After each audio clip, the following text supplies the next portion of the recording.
2019 yılının 10. ayında Enel Öğre firması TÜKÜ bölükçesi Türkçülük firması müdürü Devlet Lada Grant avtomobili bilen yol çiftine çıkıp eylenen meclisine yardımı maşinası kirgen şey vefat bulan.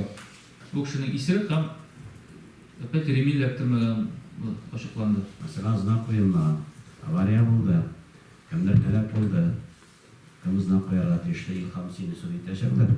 Балаларны урамга азатканда, өйдән чыгарып җибәргәндә, юлларда аеруча игътибар һәм саклык турында истәренә төшерергә кирәк. Узган елның август айында җирлектә 51 яшьлек Ирак мотоцикл белән идарә итә алмыйча авыл эчендәге буага төшеп вафат булды. Ел буена җирлектә 6 кеше алкоголь кулланучысында машина йөртү таныклыкларыннан мәхрүм калдылар. Ребята не только сами учатся вести себя на дороге, но и вдохновляют своих сверстников. Bir yigit 299 yıl ömründe Fiora. Karnı nene uylamışa buranda kun bulsa da bir katı kıltaya uzuk gitti indi. 2 günde ötmedi şu spotka gitti. Bir avariya elektrik. Жонны башладык бит инде жыгырман чыгымда куркуктаралы тырлайында барбыз. Не дай бог, тагын бер авария булып, тагын бер районда шуны югалтырга язмасын инде жыгырман чыгымда.